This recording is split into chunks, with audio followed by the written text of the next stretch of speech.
Hi all, ಇದು Sunday mini vlog ಆಗಿರುತ್ತೆ. So ಬೆಳಗ್ಗೆ ಫಸ್ಟು ಹಾಲಿಗೆ ಚಾಕೋಸ್ ಹಾಕ್ಕೊಂಡು ತಿಂದು ನೆಕ್ಸ್ಟು ಟಿಫನ್ ಮಾಡೋಣ ಅಂತ ಅಂದ್ಬಿಟ್ಟು ಕ್ಯಾಪ್ಸಿಕಮ್ ರೈಸ್ ಮಾಡ್ತಿದ್ದೀನಿ. ಸೊ ಫಸ್ಟು ಆಯಿಲ್ಗೆ ಸ್ವಲ್ಪ ಸಾಸಿವೆ, ಕಡಲೆಬೇಳೆ ಮತ್ತು ಹಸಿಮೆಣ್ಸಿನ್ಕಾಯಿ, ಕರಿಬೇವು, ಈರುಳ್ಳಿ ಎಲ್ಲ ಹಾಕಿ ಚೆನ್ನಾಗಿ ಫ್ರೈ ಮಾಡಿ ಸ್ವಲ್ಪ ಶುಂಠಿ ಬೆಳ್ಳುಳ್ಳಿ ಪೇಸ್ಟು ಮತ್ತು ಸಾಲ್ಟ್ ಹಾಕ್ಕೊಂಡು ಸ್ವಲ್ಪ ಅರಿಶಿನ ಪುಡಿ ಹಾಕ್ಕೊಂಡು ಫ್ರೈ ಮಾಡ್ಕೊತಿದ್ದೀನಿ. ನೆಕ್ಸ್ಟ್ ಕ್ಯಾಪ್ಸಿಕಮ್ ಹಾಕಿ ಚೆನ್ನಾಗಿ ಫ್ರೈ ಮಾಡೋಣ.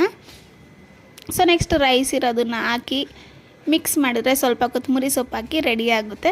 ಸೊ ಹಂಗೆ ಫ್ರೆಶ್ ಅಪ್ ಆಗಿ ತಾತಂಗೆ ಫೋನ್ ತೊಗೊಳ್ಳೋಣ ಅಂತ ಫೋನ್ ಅಂಗಡಿಗೆ ಹೋಗಿದ್ವಿ. ನೆಕ್ಸ್ಟ್ ಹಂಗೆ ಬೇಕ್ರಿಯಲ್ಲಿ ಏನಾದ್ರು ತಿಂಡಿ ತೊಗೊಳ್ಳೋಣ ಅಂತ ಅಂದ್ಬಿಟ್ಟು ನಾನು ಚಾಕೊಲೋವಾ ಕೇಕ್ ತೊಗೊಂಡು ತಿಂದೆ. ಮತ್ತು ಇನ್ನು ನಮಗೆ ತಿಂಡಿ ಎಲ್ಲ ಪಾರ್ಸಲ್ ತೊಗೊಂಡು ಮನೆಗೆ ಬಂದ್ವಿ.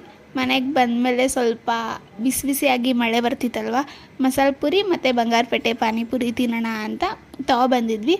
ಸೊ ತಿಂದ್ವಿ. ಇದು ರೋಸ್ಮರಿ ಲೀವ್ಸ್ ಅಂತ ಅಮೆಝಾನಲ್ಲಿ ನಾನು ಬುಕ್ ಮಾಡಿ